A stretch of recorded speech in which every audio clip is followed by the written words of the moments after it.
Yep. Hello, this is Jeff Gaudiosi, and you're on misplacedstraws.com, where music comes to life. My guest today is making his fourth appearance on the site, but this is the first time we actually get to talk face to face. He's about to release his 27th solo record called Surrender of Silence, which is actually his second release so far this year. Please welcome the one and only Steve Hackett. Welcome, Steve. Hi there, Jeff. How are you? How are you I'm doing? doing great. So earlier this year, we spoke as you were releasing just the beautiful Under a Mediterranean Sky. And that was the first time that you really put a record together remotely, thanks to the pandemic. Is it safe to say that since you followed it up so quickly that you're kind of embracing this new way of making a record? Well, yeah, I think so. The idea of working at home and it's almost like kind of being a satellite, isn't it?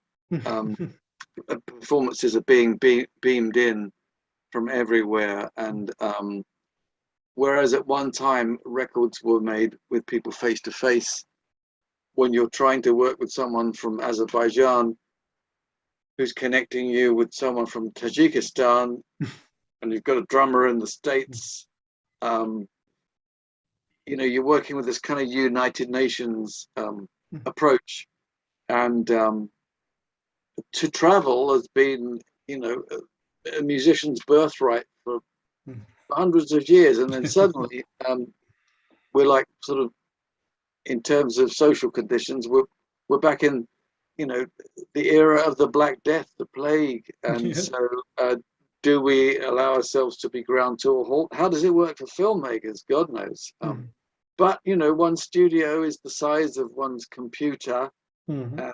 and it is possible for people to fly in their performances, and many of these performances have been world class, and Yeah. so it makes a record possible under these conditions, Mhm. but it's had to be more of a test tube baby than the act of getting together, all making love in one room together, making music together. It's not been quite like that. Yeah. These are different times, but it's made for some very different kind of sounding efforts Mhm. from us all. And the last record was classical nylon string. This record, Surrender of Silence, is undoubtedly a rock record, but it Yeah, still has a lot of those classical elements in it. The yeah, beginning part of relaxation music for sharks, the drums yes, and the strings. Did yeah. some of the writing of the two records kind of bleed together because they're so close? Well, if I'm honest, ever since the Beatles started working with orchestras, it changed my mind about what was possible, Mhm. or what was credible for a rock act to do. Um, it might sound like heresy, but see, I grew up listening to rock. I listened to blues, R&B. That was the tradition I came from. But at Mhm. the same time, I was listening to Segovia and classical music, like a guilty pleasure, thinking, um, yeah, I love this stuff, but it's not going to impact upon rock. And then it did Mhm. towards the end of the 1960s, and really from 67, perhaps 66, 67, um, where people were showing their classical leanings. Um, I thought in a way that music would continue in that way, but Mhm. instead of which it's become ever more homegrown. So most people these days make a record with just two people. Yeah. You know, the the uh, the programmer is probably the producer, and the singer is someone else, Mhm. and they come together and they make a hit record. That's what Mhm. they do. Where does that leave the rest of us who've spent a lifetime working on our craft? Yeah. And where does it leave music? It leaves music impoverished, and you have to look to these other genres to dress the music differently, I think. Mhm. And then there's been the whole sort of phenomenon of so-called world music, Mhm. and I allow that to affect me because I love working with friends from all over the world, whether they play the tar, the dutar, the sitar, the guitar, the drums. whatever, a lot of these things may be unfamiliar instruments to some. And so it's been an education for me, just working with pals all over the world and in different styles. So on one level, I'm working with a Vietnamese instrument that I learned to play on the beginning of one track.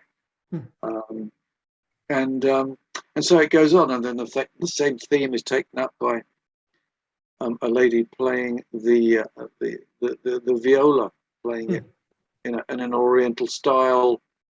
And it makes for almost like a sort of soundtrack to an imaginary movie, but the movie is for the ear rather than the eye. Although I'm involved in funnily enough, videos these days. A lot of the time it gets farmed out because I can't possibly do everything myself.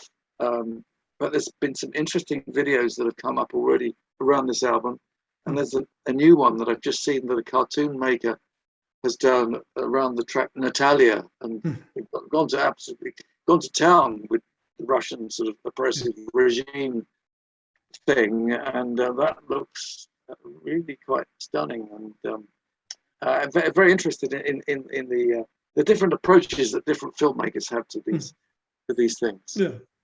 Yeah, and you mentioned the influence of world music and different types of instruments. And over your last 3 or 4 records, you've really began to explore that and sort of expand the boundaries of what we consider to be prog rock by bringing in all of these different elements. And as we spoke last time, you and your wife love to travel and you like to bring all of that into it. And with songs like Natalia and Wing Beats and Shanghai to Samarkand, is your love of travel influenced by world music, or is world music influenced by your love of travel?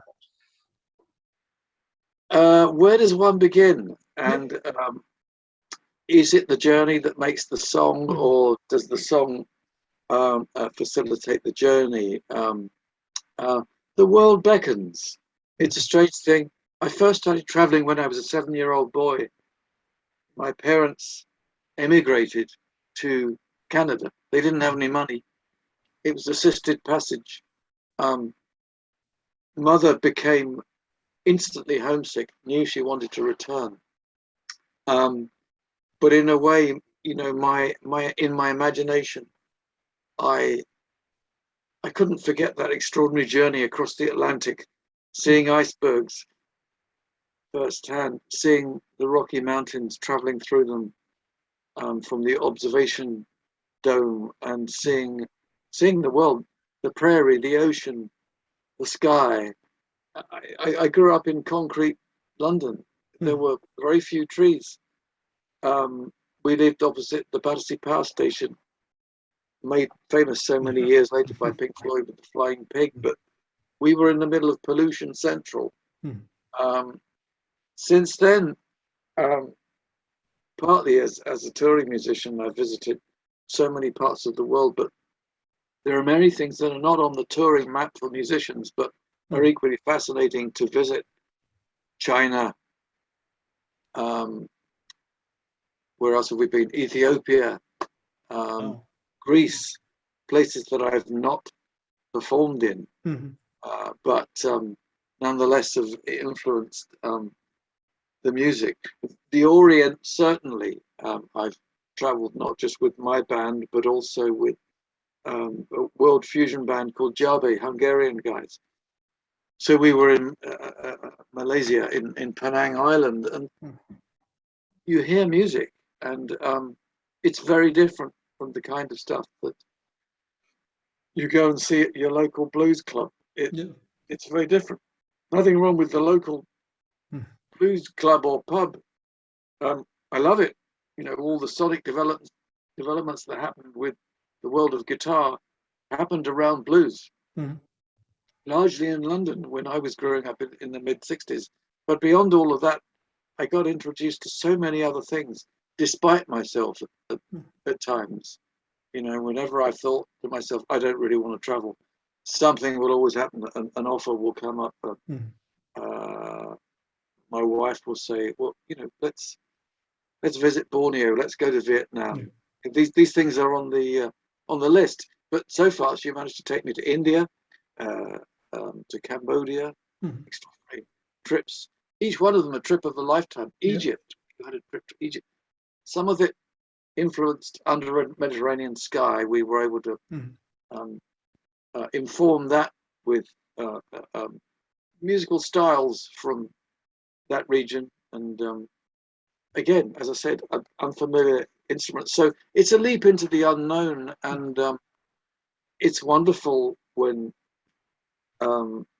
it's a bit like the toys or the instruments lead the dance. That's lovely, to create space for them to do their thing. Much in the same way as when I first joined Genesis, and even before. If I got a new fuzz box, I would want to write an ode to a fuzz box.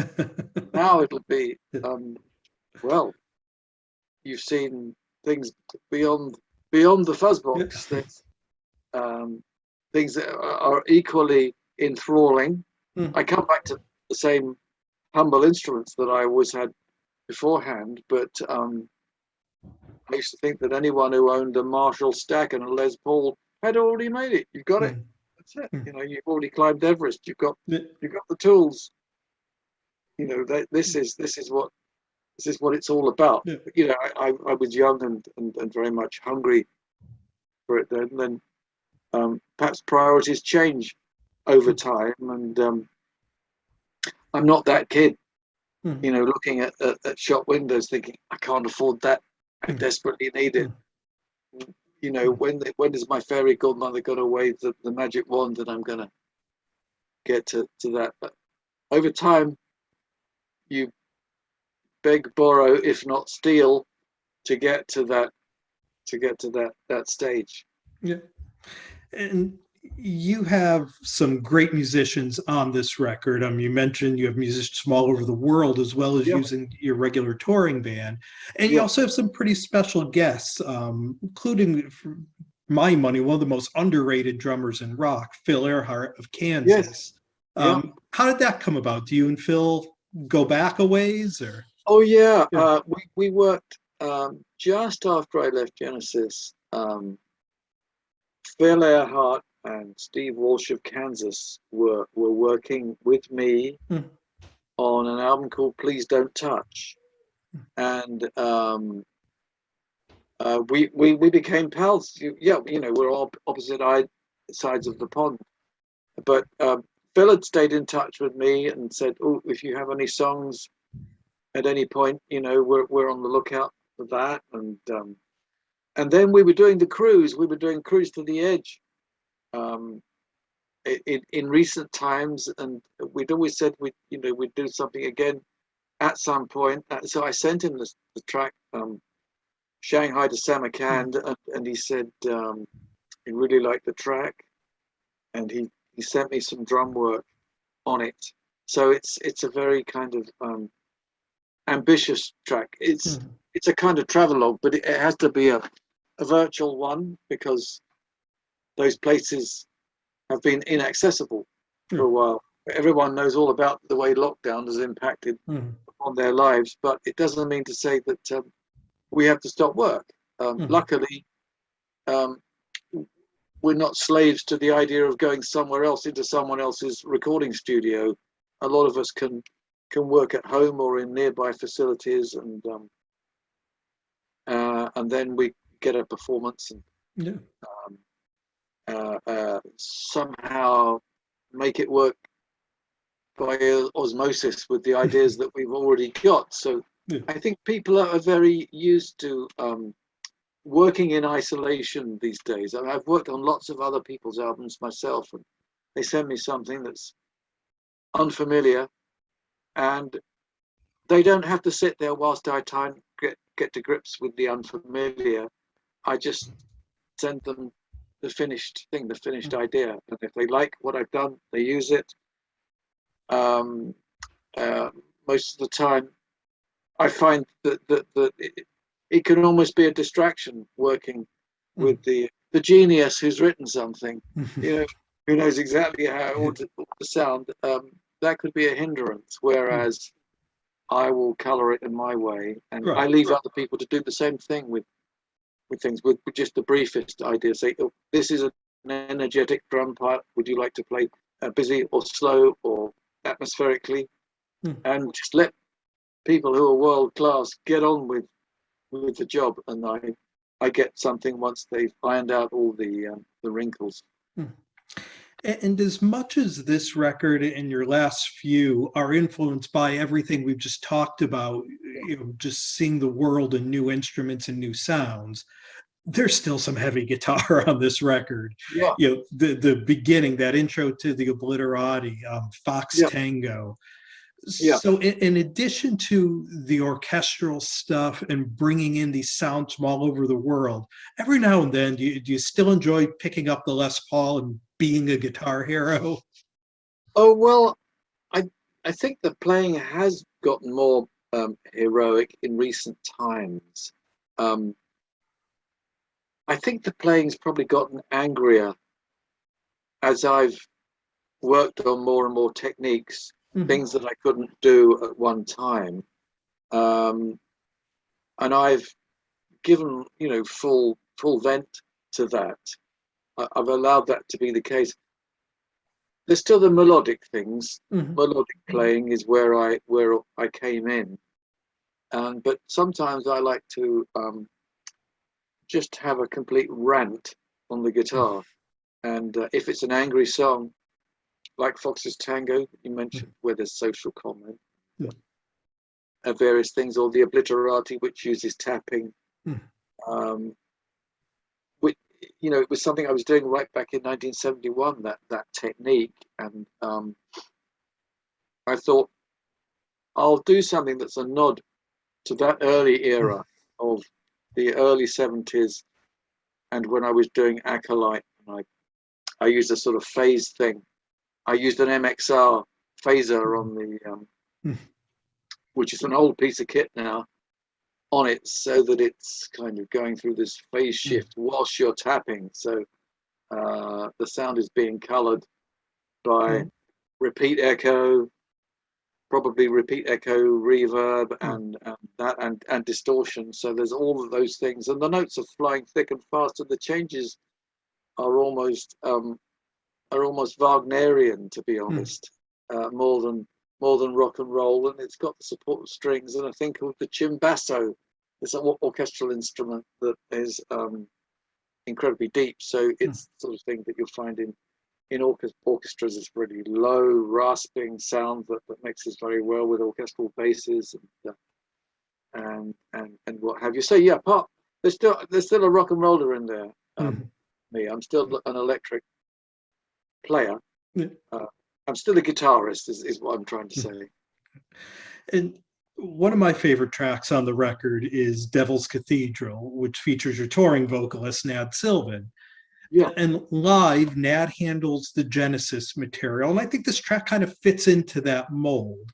Yes. But when it comes to putting together your solo records, do you try to keep that Genesis sound with Nad and that live band separate from where you're going with your solo work, where you handle most of the vocal? Well, I'd say there's one song that is, I would say, typically Genesis. I think it's the sort of thing that would have fitted perhaps into the era of Selling England by the Pound, 1973. The idea of narrative, an invented story, a character who wants to take over the life of somebody else. They are an understudy, a stand-in, and in the story, the imagined story, this guy ends up taking the life of this particular person and then marrying the wife. The implication being that the wife had no idea that this guy was responsible for that. And it's a kind of demonic idea, a demonic story of unbridled ambition. But at the same time, we've used some typically Genesis devices of something that starts off acoustically and then becomes, full-on electric band,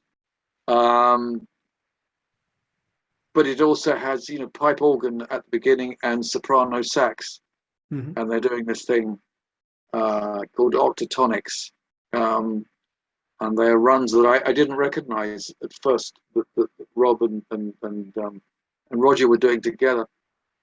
And I thought, I've got to have some of that, you know. I mean, it sounded like some of the most dissonant stuff imaginable, and we were playing it pretty loud at home, and the dog next door was barking furiously, and I thought, yeah, I could even have the dog on this as well, you know. It's like this thing going on, and it was hugely entertaining, but it's very, very challenging. And then it becomes a song. The rest of the band kick in, and I gave it to Nad because I said, Nad, you know, you might be good at this. You could use your theatrical style on this, whereas, you know, I do some of the rock singing on this album myself, but also, you know, I think that I'm part of a team of singers where, you know, I have a mandolin twinning me on a lot of things, so we get the male-female thing. So at times we sound a little bit like Yes together, you know, when we're doing these harmonies. Other times I'll do some full-on rock singing myself. But you know, it's kind of horses for courses. I thought Nad will be right for this. It'll have a Genesis feel, and no one's really heard this yet, other than yourself and a few others. So this is not released yet, but we're doing it as part of the new show that will feature.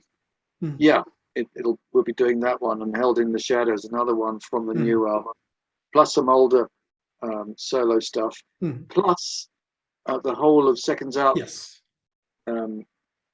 which is a very long double album, and we're doing full-length versions of those Genesis tunes. So I try to address the present and the past, to keep a balance.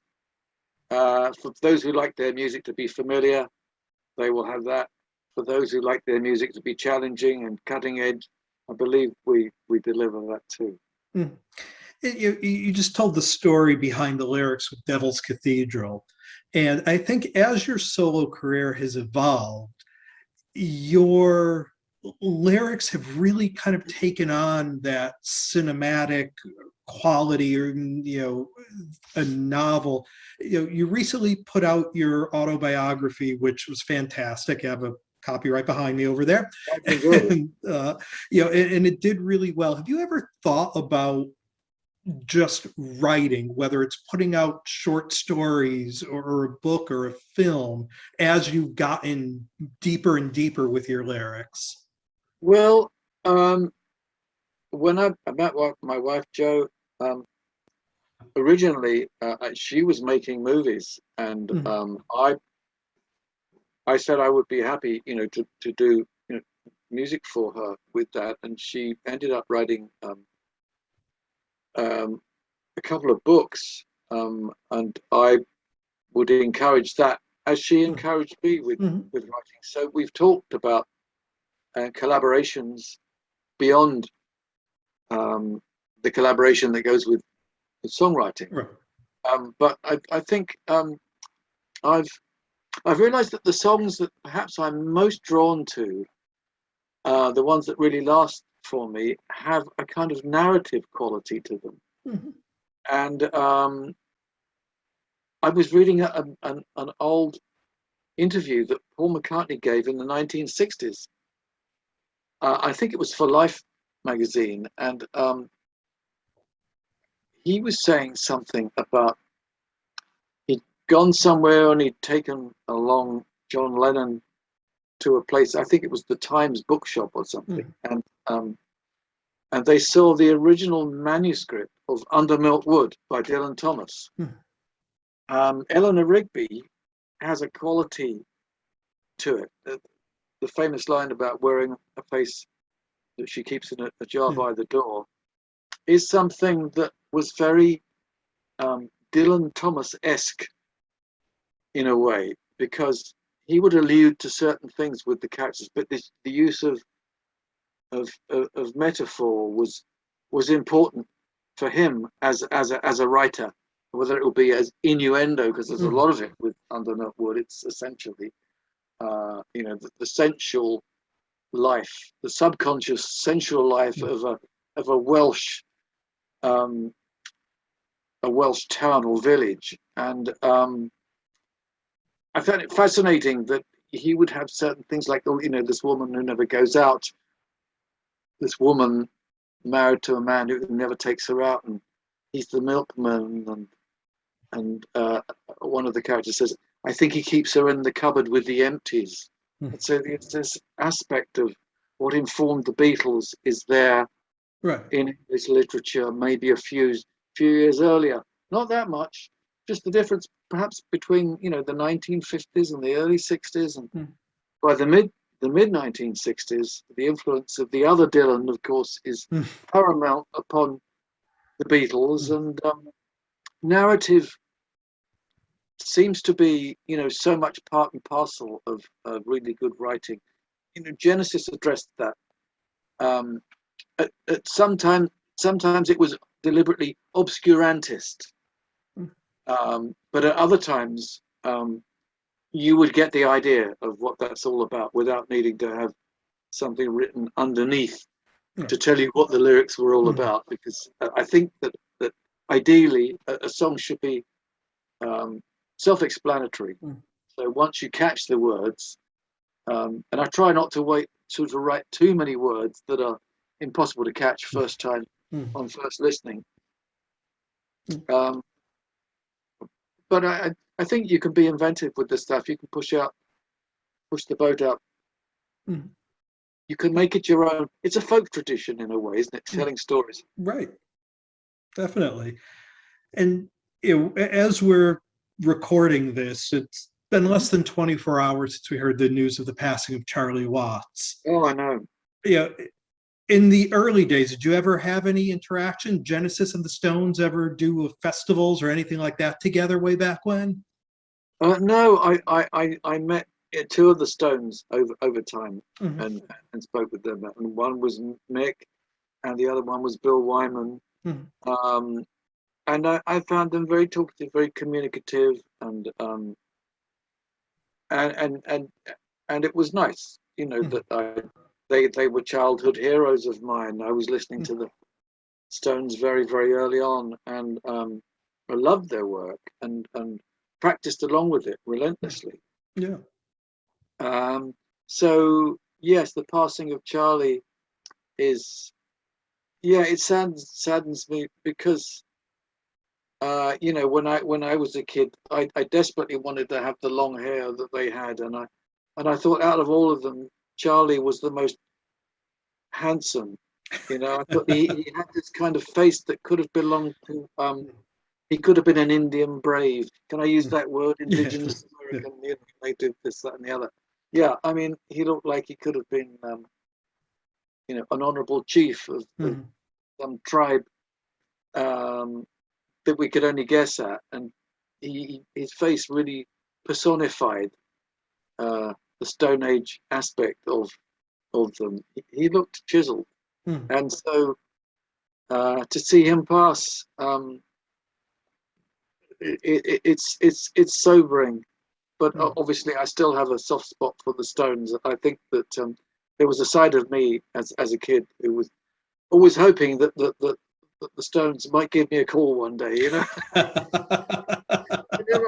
never happened because there were 1,000 other guitarists who were keen Mhm. on getting the job.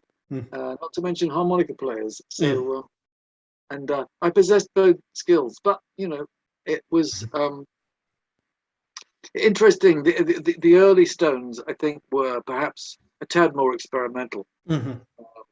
and I enjoyed them for that. I Mhm. loved Painted Black, for instance. Loved the use of sitar, the whole rhythmic thing. It doesn't put a foot wrong. It's absolutely in the groove. It's in the moment. It's in the pocket with a very dark lyric, um, and a fantastic groove. Yeah. Wonderful. I think that he was. I think he was a great drummer. He's also a jazz drummer, and I think his love was jazz. I can Mhm. understand that because you'd get a pulse from something which would seem impossibly fast. Yeah. And I suspect that, you know, energizing jazz was perhaps maybe what he was all about. I don't know him well enough to be able to say, was he of the Elvin Jones school? Was he of the Buddy Rich school? Mhm. All I know is that most drummers that I've talked to mention Buddy Rich in terms of saying, well, yeah, this was the gospel handed down. Yeah. So anyway, the passing of a great, and I shall be listening to all those Stones tunes ever more fondly, thinking, yep, I missed my chance to work with the great Charlie Watts. Yeah. Well, we've been spending some time here with the Sure. amazing Steve Hackett and his great new solo record called Surrender of Silence, which is out everywhere on September 27th. I know you have some colored vinyl and signed copies and things like that off of your website. So definitely encourage everyone to check it out. It really is. I think it's probably your best solo record, one Thank of you. my favorites. So Thank you so much. definitely looking forward to being able to catch you on the road when the world opens up again and you're able to come back stateside. Thank you so much. Yes, me too. I'm missing it like crazy. We start off in the UK, and Yeah. you know, we'll sort of we'll be back in force next year everywhere else. Well, Steve, thank you so much. Best of luck with the new record, and I have no doubt we'll be talking Thank you. soon as you continue along the way. Thank you so much, Jeff. Lovely Thank talking you. to you. Yep. Thank you. Bye. All the best.